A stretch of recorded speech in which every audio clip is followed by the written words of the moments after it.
essentially affiliates or subsidiaries of RSS. So it seems to me that both Arambai and Meitei Lipun are that. Meitei Lipun is much more integral. It is integrated with, it seems it is rather like Bajrang Dal and ABVP, etc. Um, and Arambai is quite a bit separate, but it seems like Arambai has been tutored by RSS, right? So they use similar tactics, um, and they have adapted those tactics to their own, culture and identity, which is also fine as far as RSS is concerned. um, so you have to think of all of them as really being part of the Hindutva project. Okay, so they're not separate. Now, as far as Aramba is concerned, as far as their Sanamahi revivalism is concerned, yes, they do want people to go back to Sanamahism. Even Hindus, they do want them to go back to Sanamahism, but they think that there is really no conflict. So if you really don't want to, that's fine. You can be yourself. But on the other hand, if you're a Christian and you're Maite, then they definitely want you to give it up and become Sanamahism. And in fact, I just wrote this morning on the wiki page in Arambai that they did force conversions of Christians, Maite Christians. I don't know what they did to Maite Muslims, because Maite Muslims are also, they speak Maite, but they have their own Bengali culture, so to speak. So I don't know if they can convert them, but they might consider converting them as well. And they have, done violence. I mean, Meiteis have done violence on Pangals before. So I don't know how that equation works. But Grishma Kutar says that, yes, they do attack Meitei Christians, they do attack Meitei Pangals. They also attack any other Meitei who challenge them, right? So Arambai also attacks any Meitei who challenge them, and challenge them in the way that, for example, Loitong Bam and Brinda challenged them, and they got, they paid their price for it. And similarly, any other people who don't pay up, right? So they have been getting targeted. So if there's any businessman who is not paying, they get beaten up. Um, and if there are any police officers who try to arrest them and file FIRs against them, they also get beaten up. Right? So anybody who challenges them gets beaten up. So that's what Grishma Kutar has said. Maybe not only beaten up, they can also get killed. So that's how Aramba is working. It is really, really a mafia. And the head of the mafia, according to Reporters Collective, so I'll come to Reporters Collective report, and the Don of the mafia is Laishamba Sanajauba. Right? So they say, they quote a police officer who said this, that it was created in 2020 under the guidance of Laishamba Sanajauba, which I didn't know, right? So I thought Sanajauba got involved in 2022, 2 years after it was formed. But there is a police officer who said he was there from the beginning. So it wasn't public, but apparently that was the case. Now, what else does Reporters Collective say? So this is Reporters Collective article is what Min mentioned as Al Jazeera, right? So it was published in Al Jazeera. It's a two-part article, so I'm only going to talk about the first part. So the title, the headline is that Manipur's BJP CM inflamed the conflict. How do they know this? According to Assam Rifles. So this reporter, Angina Chakrabarti, she somehow got hold of a PowerPoint presentation made by Assam Rifles, probably to the central government. And so she has seen the slides, and she also had some Assam, unnamed Assam Rifles people talk through them to her, right? So she has seen and heard a presentation that Assam Rifles made, presenting their assessment of what is going on in Manipur. So one of the things they said, or at least from from her narrative, one of the main things they said is that Manipur's CM inflamed the conflict. Um, so that's a big headline, but inside, it's not so strong, right? So how did he inflame? Well, he inflamed it by, by focusing on poppy cultivation and all that kind of stuff that happened before May, right? So that's apparently how he inflamed it. They don't have much of an inside line about Arambai and Maite Lipon, other than what you normally see in the newspapers. But Grishma Kutar is the one who has done more in-depth research on that. So when Min comes back, he will tell us more about it. So this was the headline that they used, but inside there is more useful information. Okay, so let me pick them up one by one. So they do mention illegal immigrants, quote unquote. They put it in quote marks. So the Assam Rifles presentation, right? So the whole article is about Assam Rifles presentation. So Assam Rifles presentation highlighted the impact of illegal immigrants from Myanmar and the consequent demand for NRC among the Meitei. So that's all they say about that. They don't say how much immigrants and whether it is really a problem, etc. But this is just Assam Rifles, right? So they're not sociologists there. So they're just talking about the situation and how it developed. So that was point number one. And the presentation asserted that the armed groups from the Meitei community are equipping people with weapons. So they're balancing both the sides, right? So this is a neutral presentation being given to the central government, presumably. So the Meitei armed groups are giving weapons to people. Correspondingly, in the Kuki case, the armed groups are backing the volunteers. So they didn't say that the armed groups, that means Sioux groups, they didn't say that the Sioux groups have given weapons, but they have backed them. And later on, somewhere they say they trained them and so on and so forth, which is okay, right? So that's stuff that we always knew. And even we said, if they don't help us now when we are in danger, what is their purpose?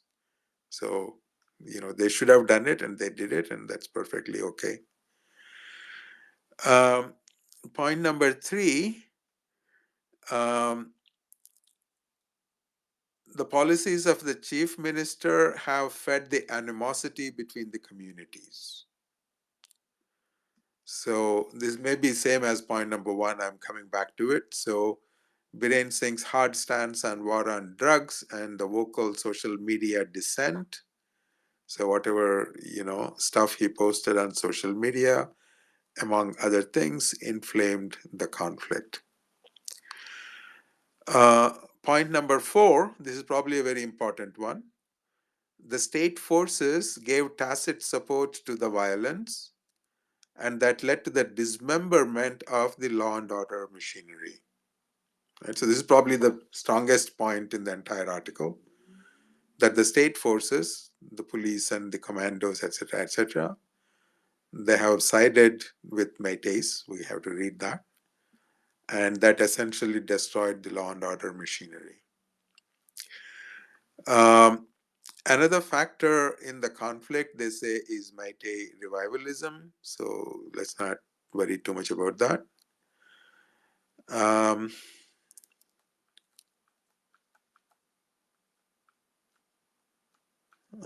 Okay, I'm just walking through the article to see what things I should highlight.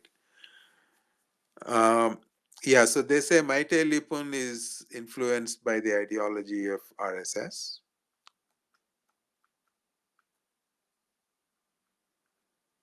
Whereas Arambai Tengol leans towards stronger Maite nationalist stance. Where, on the other hand, Maite Lipun aligns with the Hindutva campaign. So these are, kind of superficial observations. Now, regarding the whole conflict, Assam Rifles apparently divided it into three phases called the initiation and what did they call it? Initiation, mutation, and stalemate. Now we can imagine, right? So the initiation is what happened on May 3rd and 4th and stuff like that. Um, so here they do say some things which might come as a surprise to you. So they do say that the fire started at the gate, Anglo Kuki War Memorial Gate, brought armed people from the Kuki community. They didn't say Kuki community, but that's what we need to understand. Um, and then word spread that quote unquote militants were provoking the crowd. Now, this is not in the Assam Rifles presentation. This is something this reporter herself brought up. Apparently, it was mentioned in an article in the Outlook magazine that the word spread that militants were, provoking the crowd. Now, Assam Rifles said this led to a high-intensity rioting and selective targeting and orchestrated and led by militias. So this seemed to suggest that on both the sides there were militias, both from the Meitei side and Kuki side.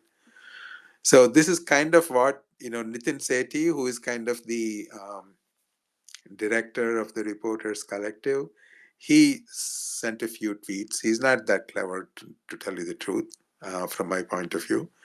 So he did a few tweets where he said, like, no side comes out looking pretty. Both the sides were kind of responsible for the conflict. So this is the kind of thing they have said. Um, they say in the hill areas and closer to the foothills, mobs attacked Meitei neighborhoods. So they're saying Kukis attacked Meitei neighborhoods. This is not a very strong claim because the only evidence they present is some Meitei lady who said that. So it could be true, but we don't know exactly how serious that was. So I do get the sense that during the first few days there was shooting from heights towards the villages in the foothills, and that probably continued for several weeks or months. Um, but I don't know if it was really serious shooting. I don't know if they were really shooting to kill. It seemed like it was random fire, kind of like giving cover to themselves or some such thing. Anyway, but there was firing from the hills, so that contributed to the conflict increasing, according to Assam Rifles. Um, they give the figure of 79 Kukis and 18 Meiteis having been killed in 20 days, first 20 days. 79 versus 18. Reuters said that in the first week, there were 77 Kukis and 10 Meiteis that were killed in the first week. So in the remaining 2 weeks, there were 2 Kukis who were killed and 8 Meiteis that were killed. So my expectation is that after the first week, essentially, the separation of the communities has finished. All the Kukis had left the valley, and all the Meiteis had left the hills. And therefore, whatever deaths happened afterwards were only because of fighting. There was no killing afterwards. So in that fighting, 2 Kukis were killed and 8 Meiteis were killed. That is what I can gather. So you had an edge right from the beginning, even though they were, looting weapons and all that. So the first looting apparently happened on the 4th. And they say somewhere that in the first 2-3 months, there were 79 FIRs filed about looting. weapons. So there were 79 instances of looting weapons. Um, what else? Okay, now here is something which I found hard to believe, and it is probably wrong. That on May 3rd, they say there were 1,500. Okay, this is not them saying, this is a police FIR. There were 1,500 youth belonging to both the communities who attacked each other at Torbung Bangla and burned houses belonging to both the communities. Um, now, I queried this in the private groups, asking how that is possible. I don't think Meiteis would have had the guts to come up to Torbung Bangla, right? So Torbung Bangla is like 2-3 kilometers into uh, the um, Churachandpur district. From Torbung, maybe not 2-3, maybe 2 kilometers or 1.5 to 2 kilometers. Um, so I don't think Meiteis came that far in. So most likely the police wanted to say Torbung and they wrote Torbung Bangla. But anyway, so that's what the FIR said. Looting of weapons, we already talked about it. So that is the first phase, that is the initiation. And there's not too much insight into why that developed into a big conflict, right? So that's not discussed very much. But they do mention the large scale attacks that happened in the valley. In the second phase, according to Assam Rifles presentation, the character of the conflict began to change. Um, how did it change? I guess they say that both the sides continued fighting essentially. So they put blame on both the sides equally for the second phase. That's what they call the mutation phase. And the third phase, where there is stalemate, well, so stalemate meaning neither side is able to get any advantage. So that's what they say happened roughly a month after, by the end of June or so. So they say it was stalemate after that. Okay, so that's what it says. I think some of the people that I spoke to were upset about it because they made it look like both the sides were equally at fault. And that's what Nitin Sethi's tweets said, so to speak. He didn't use those words. He didn't say they were equally at fault, but he said that both were at fault, essentially. Um, Whereas most of you people don't agree with that, right? So you would think that it was Meiteis that were attacking and we were just defending. So some of that is true, and it may be similar thing may be true from their side also, right? So even though we know that Arambai has been on the war path, at the foothills, etc., they also had organized village volunteers who were taking taking turns during the nights, watching and manning the bunkers, etc., etc. So I think they were also doing things similar to what KUKIs were doing on hilltops. So both the sides were probably, equally defensive in that fashion. Um, but I think they haven't covered in this how the Arambai militias started going on warpath and attacking Kuki villages in the foothills. So that part they haven't covered. Anyway, so that is available on Al Jazeera. If you want, I will post a link to it in the responses to the space. So please look at that whenever you get a chance. Um, Now, Min has his hand up and he has his own presentation to talk about as well. So I'll stop there. Thank you. Min, over to you. Yeah, okay. So, see, my presentation, I think I spoke about it in bits and pieces. So, uh, just to summarize, important points. Point number one is that Rambai Tenggol and RSS, they are not uh, against each other ideologically.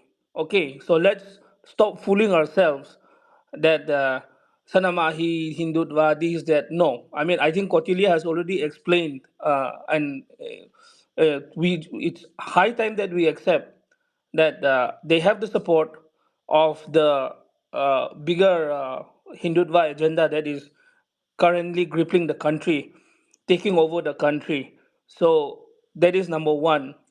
Number two is that there are members of police in Manipur. I think you guys already know this, but this is the first time it has been published by a, what do you call, by a reputed news independent media.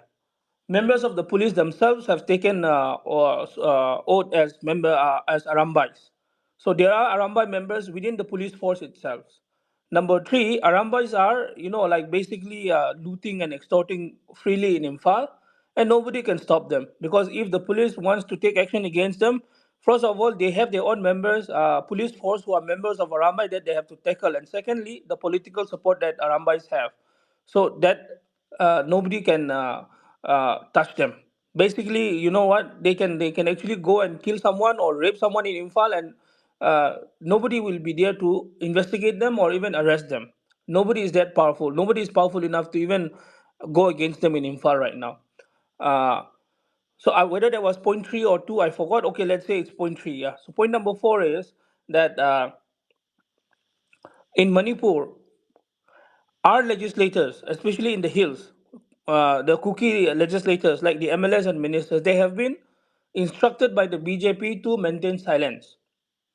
Whereas Biren Singh openly goes and defends the Meiteis, but at the same time, the BJP is shutting our MLS.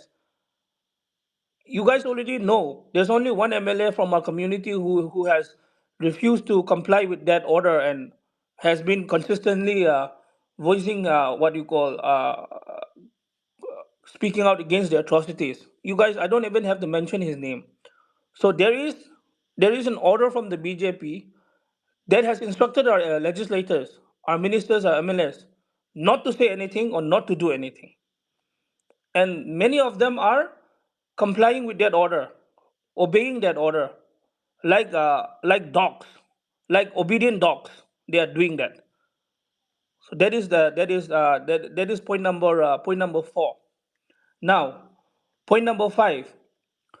There are political figures in Manipur, many politicians who are aligned with the BJP. They are manipulating Arambais and using it to basically get what they want. Manipur police. Then point number six now. Point number six is Manipur police, and as well as the what you call the joint command under Kuldeep Singh or something. It's useless.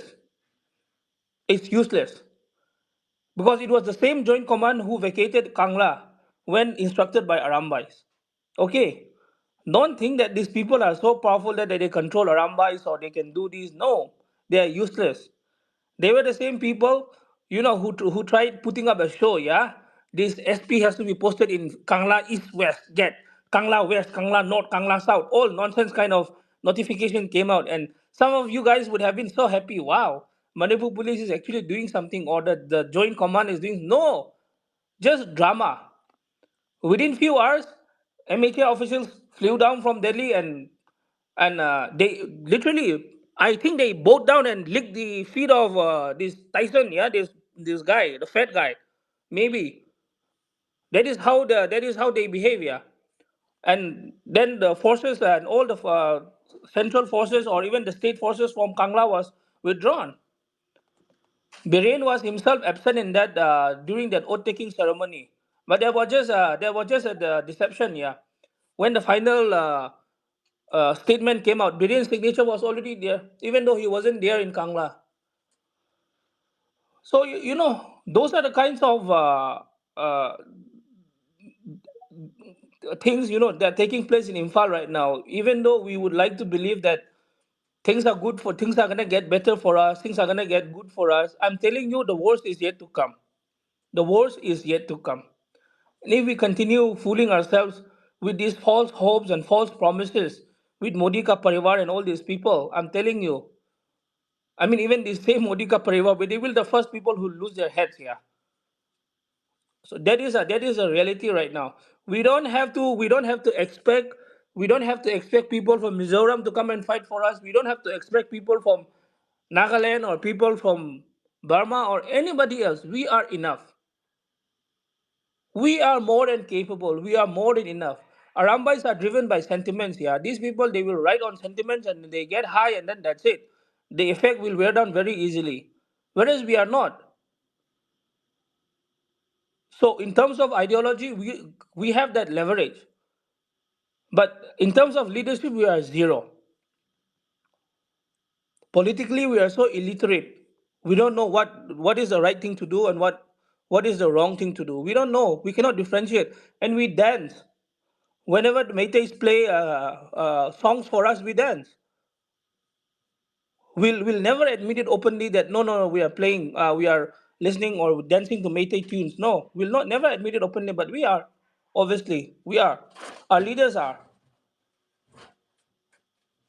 Our ministers are. Once we reform our society, once we restructure ourselves, no force in the world can tackle us. That is all I have to say. But yeah, my articles, yeah, basically it talks about that only, and the rest of it, I mean, it's all very common knowledge already. So uh, the influence of Arambai in Manipur and how Arambai is a threat right now in Manipur and how they have consolidated power over so many months and what actually their purpose is or what actually uh, their aims and objectives are. See, Arambai will continue to exist as long as they enjoy the patronage of these uh, Biren and all these politicians and all these people leadership in Manipur right now. Okay, and as soon as these people are gone, then Arambais also will go away. Maybe some of the more hardcore members might try to join one of the UNLF or PLA or something like that, but like 90% of the members will just disappear. We don't even know where they are. Most of these members, they are just like basically fitness enthusiasts and going to gyms and flexing their muscles, making like what TikTok videos or something. I don't know. That's how they are, yeah. So it is a problem to the Meiteis. Their extortion is a problem. The manipulation by political leadership is a problem to Meiteis, and Indian government is foolish enough to listen to these jokers. It's their mistake. We should not bother about that. We should not pay attention to that.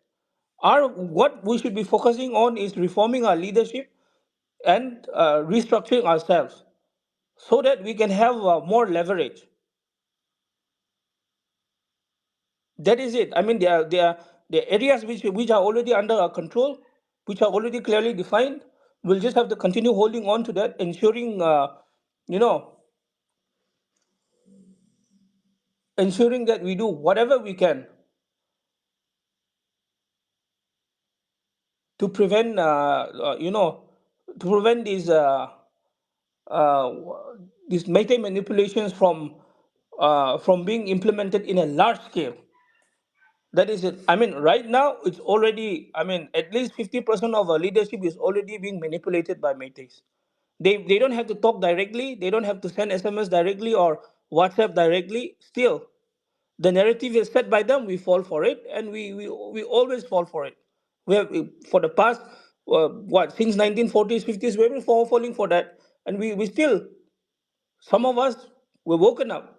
Some of our leadership, they are very proud, and there are so many brave and proud leaders that we have in our society as well. It's not that we are lacking them, but those people, we don't want them. It's only the people who are corrupt and who have been controlling us and manipulating us for so many years. We want them to continue to lead us. So yeah, my concluding remark is basically that Arambai is a menace, is a problem, yes, but not that big of a problem to us. Of course, if they are an obstacle and they could uh, uh, they could derail our movement in a big way, but at the same time, I see Arambais as something like they will disappear very soon. Uh, whether whether we like it or we don't like it, I feel like they could be disappearing very soon. And the mess that Arambais have created, I think it's not our headache. Yeah, it's their headache. It's the government of India's headache to deal with them. It's their mistake to listen to them for what you call kowtowing to every single one of their demands. I mean, even without consulting people who live on the borders, talking about borders, yeah, it's all a joke. So, anyways, I'm sorry. I mean, I'm messing up a lot, but that's how it is. When I start talking about this Arambais, this Meiteis, and all of this, then I tend to go around in circles, and it gets a very it gets very very messy.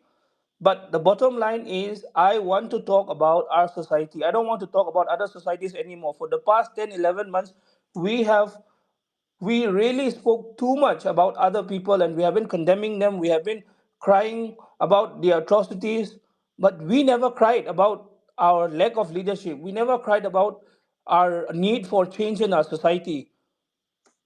We actually need to start crying for change in our society. All of us, the young, the old, male, female, men, women, whoever, all of us, we need to start crying for change in our society. I am not trying to present, sell you dreams or something here, but I'm telling you, w- you know what? Nobody can be a threat to us if we really know who we are, and if we really know how to stand firmly. Thank you very much. Thank you, Min. Kotilia, you want to speak? I wanted to speak, but I want to hear more about this. So, what change do you want to see, Min? What should people do? Oh, difficult question. Yeah, difficult questions. First of all, definitely a change in political leadership. I really want better people to lead us. In terms of civil society organizations, I also want them to to either reform themselves so that they better to either reform themselves so that they can be more effective, and so that they can gain more trust of the people. Then internally also, there are so many small divisions that we have and misunderstandings that we have. It's high time that these small misunderstandings and divisions are settled right now. I want different tribes to sit across the table and settle all these misunderstandings and disputes that they have. Come up with some kind of a consolidated agreement or something, and then say, okay, I want this, you want that. Fine, agree on a point, and then fight unitedly as one. Yeah, it looks as if we are fighting united, standing together. Yes, we are in many ways, in terms of relief, in terms of so many other things we are, but in terms of strategy, we are divided. As a community, we are united. I'm telling you, nobody can question the unity of a community. We don't really care. It may look as if we are fragmented into bits and pieces and divided into so many different smaller tribes. No, as a community, we are a very united community. I'm telling you again. But in terms of strategy, the strategy to reach the destination, the SO have a different idea of how to reach that. The NPs have a different idea of how to reach that. What do you call, the MLS have a different idea of how to reach that. So division in terms of strategy is the most uh, pathetic kind of division. I'm telling you, there are so many other movements that are divided by community, united by strategy, whereas we are united by community, divided by strategy. That is one thing which I cannot accept.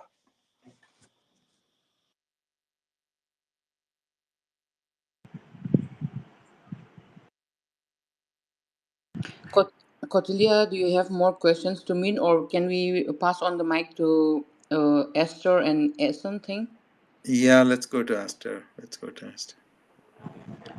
I think let's give it this the S, and yeah, I'll pass it on to him. After him, let me come in. Yeah, kada Kotilia, you please don't mind that I would like to speak in on my dialect. You know, can uh, whether because say them yang get a pun yang le a point saying that na kasi no mi cha dang umpon. Uh, Kotilia, I would like you to know there is I would miss up whether in English or Hindi or जो भी है मैं हिंदी में भी बोलूँगा और English में भी बोलूँगा और जो भी अपनी भाषा में भी बोलूँगा। देखो, आज तक जो भी है एक 11 महीना एक साल होने वाला है, अभी मई 3 में एक साल होने वाला है। अभी तक जो भी हुआ है हम न तो we are just standing on a national issue. I will. I don't like to speak. What above Arambai Tenggol, what above Kuki उलंदरा जो भी है, कुकी और या तो मैं और जो भी कुछ भी नहीं बोलूँगा इसमें। मैं यही बोलना चाहता हूँ कि देखो जो भी है यहाँ तक अगर किसी की मतलब समुदाय के साथ यानी कोई भी कम्युनिटी चाहे अपने भारत में चाहे भी इंडिया में जो भी किसी के साथ होता तो कोई भी ऐसे जाके कोई इंटरनेशनल इशू भी बना सकता है।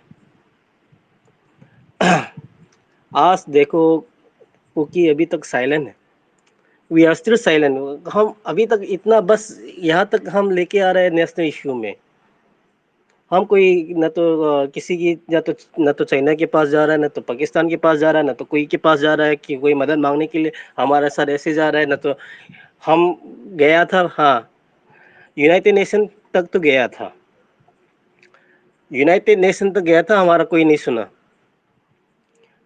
हम वार स्थिति यहाँ तक वार स्थिति स्ट्रेटेजिक तक आ गया और यहाँ पे न तो भारत सरकार जहाँ अपने खुद को न तो कोई देखने वाला है, न तो कोई अपने मदद करने वाला है। यहाँ तक अपने बहन लोग का जो भी है यहाँ पे कितना अत्याचार चल रहा है। और दूसरा क्या है कि ऐसे यहाँ तक लेके आया, कोई ऐसे होता तो नेशनल इशू बन जाता। एंड मैनी मोर यहाँ तक मैं यही बोलना चाहूँगा कि कुकी लोग इतना अच्छे लोग हैं कि आज तक बस नेशनल इशू अपने खुद के है, हम कुछ सुधार बन जाएगा, अपने भारत सरकार सुनेगा हमारा जो भी हमारे साथ जो हो रहा है, जो भी कुछ भी हो रहा है। मगर कोई भी कोई सुनने के लिए न तो तैयार है, न तो कोई हमारा बातों को, न तो कोई हमारे साथ जो हो रहा है कोई सुनने वाला ही नहीं। इसलिए मैं बोल रहा हूँ कि देखो ये चीज़ को क्यों हम ना तो इंटरनेशनल इशू ना बन why can we put as a international issue. हम ना क्यों इतना अत्याचार चल रहा है हमारे साथ, क्यों हम ना जाए पाकिस्तान जाए ना तो चाइना में जाए। They will at least listen to us, at least they will listen to us and they will at least help something to us. After that Indian government जो भी है, भारत सरकार जो है, तब जाके पता चलेगा कि हाँ जो भी हो रहा है हम कुछ करना चाहिए उन लोगों के साथ। आज तक तो हम कोई सुनने वाला, आज मोदी जी अमित शाह आ रहा है, बीजेपी गवर्नमेंट आ रहा है, ये कह रहा है कि हमको गलत साबित किया जा रहा है। ज़्यादा मैं कुछ कहना नहीं चाहूँगा।